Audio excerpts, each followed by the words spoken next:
Shout out to everybody here on the live. My name is Samuel James Price, and every single day on my Crypto Lifer show, I play the Crypto Lifer. That's who I am.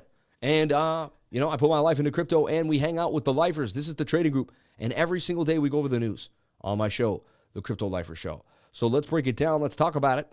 The first thing I want to break down is Polygon Labs' response to the SEC's claim that Matic is a security. Polygon Labs claims it did not target the U.S. in its efforts to make Matic widely available. The SEC called Polygon's token a security in its lawsuit against Binance. Polygon has responded to the United States Securities Exchange Commission and claims that Matic is an unregistered security. After stating that the token was developed outside the U.S., deployed outside the U.S., and focused to this day on global community that supports the network, Polygon Labs claims that Matic was a necessary part of Polygon technology from day one, ensuring that the network would be secure and remains so to this day. The development and growth team for the Polygon blockchain also said its actions did not target the U.S., while ensuring Matic was available to a wide group of persons. The price of Matic declined nearly 2% of the day after dropping more than 33% over the past week. Polygon Labs comments following from the delisting of the fintech app Robinhood, which also removed support for Solana, Cardano, as a result of the SEC's labeling specific coins and tokens as securities. In its lawsuit against Binance, the world's largest crypto, they called Matic and 11 other tokens securities. Polygon just said, we're not really about y'all. We're about us. And we don't really care what you're doing over here. Interesting. Binance Labs and FundPlus leads a 6.6 investment in Fusionist. Might want to write that down, as Binance usually picks winners and doesn't play around.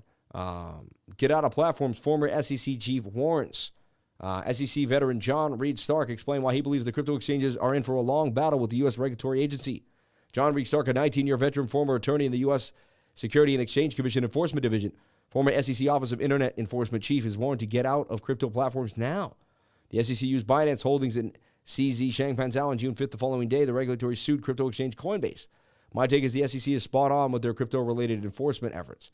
No matter what the carnival barkers promise, it's an axiomatic that crypto trading platforms are high-risk, perilous, and inherently unsafe. This guy is a hater.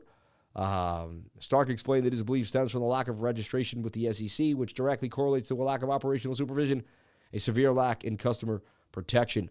But they were meeting with the guy every single week at FTX. What was going on there? It seemed like there were some backdoor ideas there. You tell me it was a little weird, so I don't know. This article kind of seems to be fishing, kind of stirring up some fear. Someone wants to buy more altcoins. $133 billion enters U.S. banking system in 2 weeks as deposit panic witnesses an abrupt U-turn. The mass flight out of capital of the U.S. banking system is witnessing an abrupt reversal. In the last 2 weeks, depositors have added $133 billion to the American bank account as panic over the safety in the system subsides. In the last week alone, customers piled $46 billion into U.S. banks, according to fresh data. The inflows have coincided with a rebound in regional banking stocks, with the shares of PacWest Bancorp bouncing from 6 all the way to 853 at the time of purchasing, 645. Increasing optimism in the banking sector is buoyed by a potential pause on the interest rate hikes for the Federal Reserve. Despite the short-term recovery, the overall health of American banks remains in question. In the past week, Treasury Secretary Janet Yellen warned that further consolidation in the banking sector is likely amid troubles in the commercial real estate sector. So even she's telling you to be careful. At the end of the day, no matter what they say, they fractional reserve lend, which means they're based on debt. It means every time you put something in the bank, they have to push out debt out of the bank. And if they can't sell debt, then they, because they have to sell a loan to someone. They're in the business of selling debt. You have to realize that, right? They want someone to take a loan out every single day. They need loans, right? At the end of the day, they take your money and get out loans. At the end of the day, when you put your money into the bank, you're giving them a loan for your money, which they then loan out to somebody else. It's a constant cycle. So no matter what they say about the banking system, at the end of the day, 50, 60 years from now, Bitcoin will prevail way better at the end of the day. It really doesn't matter. So, and this AI1, after 3 million private sale and seed funding, AI1 reveals staking platform is a new one, AI1, which has also got the AI in there. Interesting, kind of might catch a little bit of a buzz with the AI in the next few weeks. Might I'll write that down as well. Satoshi Labs introduces Vexel Foundation with KYC-free P2P Bitcoin app and financial tyranny index. Satoshi's Labs, the creator of the Treasure hardware wallet, has announced the launch of the Vexel Foundation at the BTC Prague conference. A press release shared with Bitcoin Magazine said the foundation aims to restore financial power to individuals and promote personal and financial freedom. It takes a critical stance against KYC practices and, according to release, believes that the technology should empower individuals rather than control them. The Vexel Foundation has also introduced the Financial Tyranny Index, which measures the extent of status interventions in the financial space. Statist, like putting out, like this has to be like, a Stalin state. Initial findings, according to Vexel, reveal high levels of financial state control in Western democracies such as France, Belgium, Canada, and the Netherlands.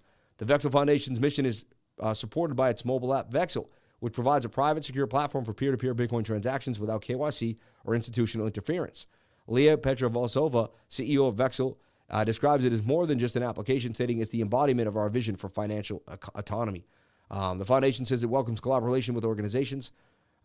Interesting. So they want to go to war, as you can see. I mean, they're not sitting down. And Argentina, ready to support Bitcoin with gathering and an event in Buenos Aires. So it's getting bigger and growing throughout the space. So that's your news. Hope that keeps you excited and kind of into what's happening.